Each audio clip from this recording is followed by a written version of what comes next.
Hello friends, good morning to all of you. आज के कुछ इंपॉर्टेंट न्यूज़ को देखते हैं। Reserve Bank of India released monetary policy 2022। हाल ही में रिजर्व बैंक ऑफ इंडिया ने मॉनेटरी पॉलिसी को रिलीज़ किया है और इसमें क्या क्या पॉलिसी के रेट्स को उन्होंने रखा है, किसको एज़ यूजुअल रखा है, किसमें चेंजेस किए हैं, वो सारी एक न्यू यहाँ पे लिस्ट उन्होंने दे रखा है। इन्होंने आरबीआई के जो गवर्नर हैं शक्तिकांत दास थी, उन्हीं के द्वारा रिलीज़ किया गया है। ये क्या लिखा गया, committee keeps the rate unchange. बहुत सारे ऐसी चीज़ें हैं जो लगभग अनचेंज है, उसमें कोई चेंजेस नहीं किया गया है। बट आरबीआई ने एक जीडीपी को लेकर के फॉरकास्ट किया है, एक अनुमान लगाया है फिनेंशियल ईयर 23 के लिए। उन्होंने थोड़ा लोअर किया है, इसको कम किया हुआ है। उन्होंने पहले क्या किया था, 7.8 किया था इसका फॉरकास्ट, बट उन्होंने अब क्या कर दिया है, 7.2 पे ला के रख दिया है कि इंडिया की जो जीडीपी होगी फिनेंशियल ईयर 2023 में ये कितना हो रहेगी, 7.2 रहेगी। अगर बात करी जाए फॉरेक्स, आरबीआई के पास फॉरेक्स रिजर्व कितना है, 606.5 बिलियन डॉलर है। रिवर्स रेपो रेट आपका 3.35% है। मार्जिनल स्टैंडिंग फैसिलिटी रेट 4.2% है। Bank rate 4.25। सीआरआर आपका कैश रिजर्व रेशियो 4% और एसएलआर 18% है। तो ये रही हमारी कुछ लिस्ट जो कि हाल ही में रिजर्व बैंक ऑफ इंडिया ने एक मॉनेटरी पॉलिसी के तहत इसको लिस्ट को रिलीज किया हुआ है।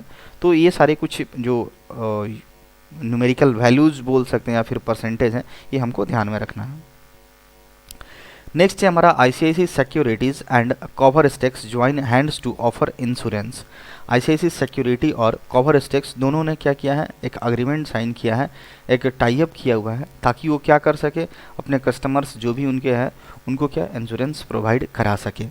तो आईसीआईसी डायरेक्ट और कॉपर स्टेक्स इन्होंने पार्टनरशिप अनाउंस किया है।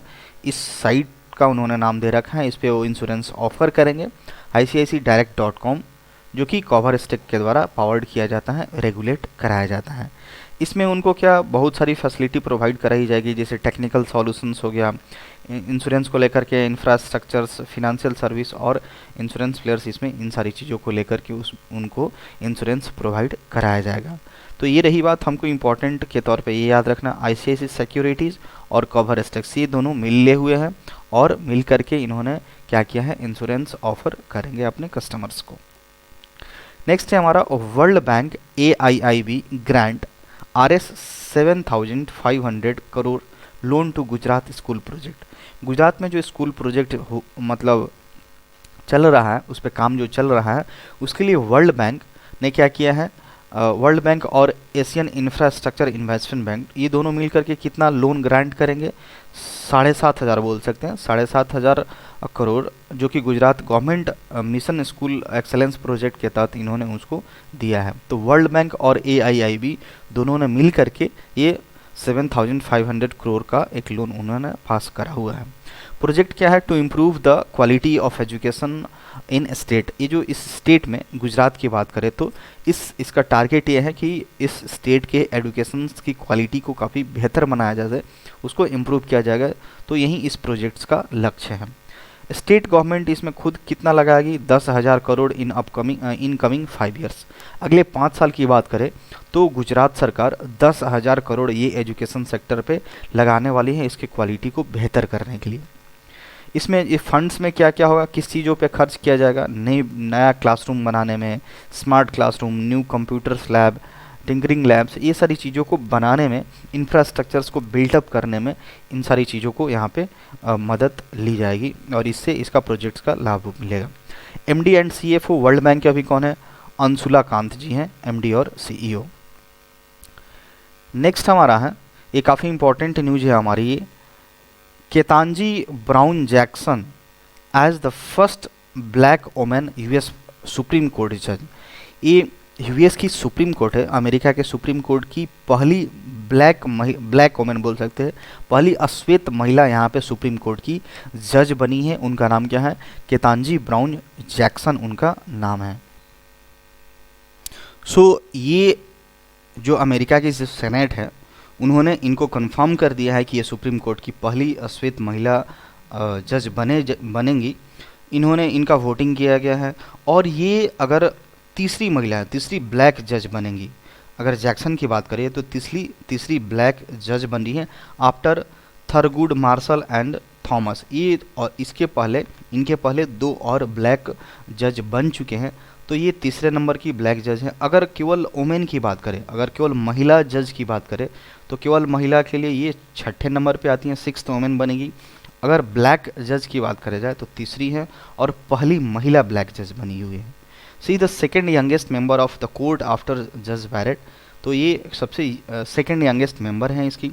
और अमेरिका में दूसरे एक बात की जाए तो कमला हैरिस जो वहाँ की वाइस प्रेसिडेंट है, वो भी क्या है first black women vice president बनी हुई है। तो काफ़ी इंपॉर्टेंट न्यूज़ है हमारे लिए। यूएस सुप्रीम कोर्ट की पहली अश्वेत महिला जज कौन बनी है? केतांजी ब्राउन जैक्सन। नेक्स्ट है हमारा प्रधानमंत्री मुद्रा योजना कंप्लीट 7 ईयर। प्रधानमंत्री मुद्रा योजना जो लॉन्च हुआ था, कब लॉन्च हुआ था? 2015 में जब लॉन्च हुआ था, अब से उसको कंप्लीट हुए कितने साल हो गए? 7 साल हो गए हैं। तो इसी के उपलक्ष्य में यहाँ पे कुछ न्यूज यहाँ पे बन रहा है। ये जो हमारे the PM Modi for providing financial support up to 10 lakh rupees to non corporate non farm small and micro enterprises. इसका मेन टारगेट था कि जो माइक्रो इंटरप्राइजेस है, नॉन कॉर्पोरेट है, नॉन फॉर्म स्मॉल है, उनको क्या किया जाए? एक फिनेंशियल सपोर्ट प्रदान किया जाए और 10 लाख रुपये तक का यहाँ इस टारगेट के इस जो मुद्रा योजना था, इसके तहत 10 लाख रुपीज़ का यहाँ पे फिनेंशियल सपोर्ट दिया जाता था। तो यहाँ पे इसका कुछ डेटा सामने आया हुआ है कि टोटल 34 करोड़ 42 लाख लोन्स पास करे गए हैं, जिसका वर्थ क्या है? 18.60 लाख करोड़ रुपीज़ हैं, जो कि इस स्कीम के तहत सैंक्शन हुए हैं।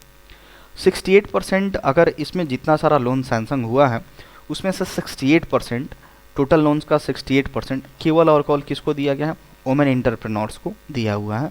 तो ये प्रधानमंत्री मुद्रा योजना का 7 ईयर कंप्लीट हुआ है। 2015 में ये इसकी शुरुआत करी गई थी माइक्रो इंटरप्राइजेस, नॉन कॉर्पोरेट और नॉन फॉर्म को सपोर्ट करने के लिए। नेक्स्ट है हमारा 12th edition of QS world university ranking by subject 2022 released. हमारा 12वां एक लिस्ट जारी हुआ है क्यूएस वर्ल्ड यूनिवर्सिटी रैंकिंग का 2022 का, जिसमें आईआईटी बॉम्बे का पोजीशन क्या है? 65th है, 65वां है, और आईआईटी दिल्ली का 72nd है, 72वां इसका रैंकिंग मिला हुआ है। In the engineering and technology list this year, इस साल की बात करें तो आईआईटी बॉम्बे 65 नंबर पे है और आईआईटी दिल्ली 72 नंबर पे है। तो अगर टॉप रैंकिंग की बात की जाए, पूरे वर्ल्ड में टॉप रैंकिंग की बात की जाए आर्ट और ह्यूमैनिटीज़ में, तो एक यूनिवर्सिटी ऑफ ऑक्सफोर्ड यूनिवर्सिटी जो लंदन का है, यूके का है, उसने टॉप किया हुआ है। और इंजीनियरिंग एंड टेक्नोलॉजी में बात की जाए तो एमआईटी जो यूएसए का है, मैसाचुसेट्स इंस्टीट्यूट ऑफ टेक्नोलॉजी, उसने टॉप किया है। नेचुरल साइंस में उसी ने टॉप किया है, एमआईटी ने ही टॉप किया हुआ है। Life science and medicine Harvard university ने यहाँ पे टॉप किया हुआ है, और सोशल साइंस मैनेजमेंट में हार्वर्ड यूनिवर्सिटी ही टॉप किया हुआ है। तो इंडिया से हमारा दो एक तरह से बोल सकते हैं यूनिवर्सिटी या फिर कॉलेज बोल सकते हैं, ये इसमें लिस्ट में है, आईआईटी बॉम्बे और IIT Delhi. Jio BP and TVS motor join hands on EV solutions. जो जियो बीपी है और टीवीएस मोटर, ये दोनों कंपनी हैं, तो इन्होंने एक एग्रीमेंट किया है, एक टाई अप किया हुआ है, ताकि जो इलेक्ट्रॉनिक व्हीकल है उनके लेकर के जो चार्जिंग की जो फैसिलिटी है उसको सॉल्यूशंस प्रोवाइड करा जा सके, उसको और बेहतर बनाया जा सके। तो जियो बीपी और टीवीएस मोटर ने ये ऐसा काम किया हुआ है। Of a strong public EV charging infrastructure for electric 2 wheeler and 3 wheeler in the country. हमारे देश में 2 व्हीलर्स और 3 व्हीलर्स को चार्जिंग के इंफ्रास्ट्रक्चर को, जो इलेक्ट्रॉनिक व्हीकल्स हैं उसके चार्जिंग के इंफ्रास्ट्रक्चर्स को और बेहतर बनाने के लिए ये जियो बीपी और टीवीएस मोटर ने अपने टाई अप किया हुआ है। ये क्या है? एक जॉइंट वेंचर है between Reliance industry limited and BP. तो इसके बारे में यहाँ पे एक रिलायंस का एक क्या बोल सकते हैं सब्सिडरी है जियो बीपी, जिसने टीवीएस मोटर के साथ मिल करके ये इन्होंने किया हुआ है। नेक्स्ट है हमारा India's agriculture exports cross $50 billion in 2021-22। एक हिस्ट्री क्रिएट हो गया है। इंडिया की एग्रीकल्चर एक्सपोर्ट मतलब $50 बिलियन से भी ज़्यादा क्रॉस कर गया है एक्सपोर्ट हमारे इंडिया का 21-22 की अगर डेटा की बात करी जाए तो लगभग ये इंक्रीज हो गया है, 20% से इंक्रीज हो गया है। अगर पिछले सेशन से को रिलेट किया जाए तो इस बार ये 20% का ज़्यादा इसमें हाइक देखने को मिला हुआ है।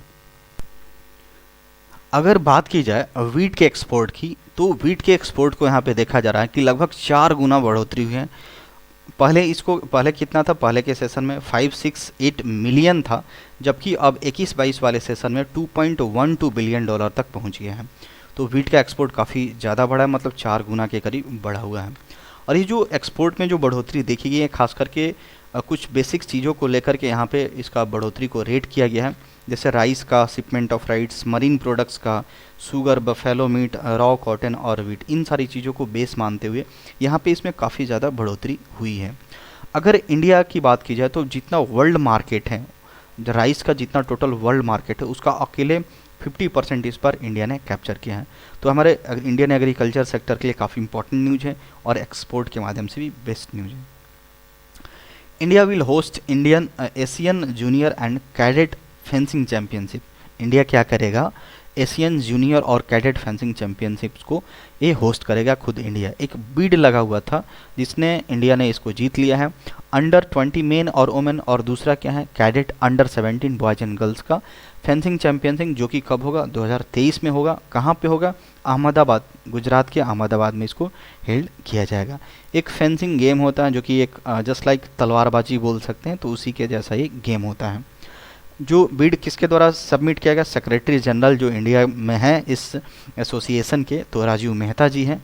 पहली बार ओलंपिक में as a fencer, Indian fencer के तौर पे ओलंपिक में क्वालिफाई करने वाली भारत की तरफ से कौन थी, भवानी देवी थी, जो कि फेंसर हैं। तो फर्स्ट टाइम इंडिया की तरफ से पहली फेंसर थी जो कि ओलंपिक में क्वालिफाई हुई थी। फेंसिंग एसोसिएशन के प्रेसिडेंट इंडिया के लिए कौन है, पंकज सिंह यहाँ पे हैं। नेक्स्ट हमारा, China successfully launches new satellite, जिसका नाम क्या उन्होंने रखा है, गौफेन 303 अर्थ ऑब्जर्वेशन। एक अर्थ ऑब्जर्वेशन सैटेलाइट है जिसका इन्होंने नाम ये रखा हुआ है। तो ये 7 अप्रैल को चाइना के द्वारा लॉन्च किया गया। ज़ेयोकिन सैटेलाइट लॉन्च सेंटर, यहीं से इसको लॉन्च किया गया है। और किस रॉकेट से लॉन्च किया गया था, लॉन्ग मार्च 4C, जिस रॉकेट से लॉन्च किया गया था उसका नाम यहाँ पे दे रखा है। तो यहाँ पे चाइना के लिए और भी बहुत सारी चीज़ों में ये सैटेलाइट हेल्प करेगा, जैसे स्टेबल सिंथेटिक अपर्चर रडार हो गया। तो ये सारी चीज़ों को ले, खास करके वेदर फॉरकास्टिंग में इसका काफ़ी यूज होगा। और अर्थ से रिलेटेड जितनी भी सारी एक्टिविटी है तो उसको क्या करेगा, ये इस सैटेलाइट ये ऑब्जर्व करेगा। तो काफ़ी इंपॉर्टेंट न्यूज़ है हमारे लिए। कुछ स्टैटिक न्यूज़ की बात की जाए तो चाइना की कैपिटल क्या है, बीजिंग है। चाइना की करेंसी आपका रेनमिंगी है। और चाइना की प्रेसिडेंट अभी कौन है, जी जिनपिंग है। तो हमको ये नाम याद रखना है, गैओफेन 303 अर्थ ऑब्जर्वेशन सैटेलाइट है जो चाइना ने हाल ही में लॉन्च किया हुआ है। नेक्स्ट है हमारा NCW launches anti human trafficking cell. जो NCW क्या है, नेशनल कमीशन फॉर वुमेन, इन्होंने एक एंटी ह्यूमन ट्रैफिकिंग सेल को लॉन्च किया है, ताकि जो आज का मतलब ह्यूमन ट्रैफिकिंग को लेकर के एक अवेयरनेस क्रिएट किया जा सके। जो ह्यूमन ट्रैफिकिंग वुमेन और गर्ल्स का हो रहा है उसको रोका जा सके। तो यही इसका मेन टारगेट है एंटी ह्यूमन ट्रैफिकिंग सेल का। कुछ स्टैटिक फैक्ट्स की बात करें, इसका फाउंडेशन कब हुआ था, नेशनल कमीशन फॉर वुमेन 1992 में। इसका हेडक्वार्टर कहाँ मिलता है, न्यू दिल्ली में। अभी इसके एग्जीक्यूटिव कौन है, एग्जीक्यूटिव ऑफिसर्स की बात करें, national commission for women Lalitha Kumar Mangalam ji है। That's all for today.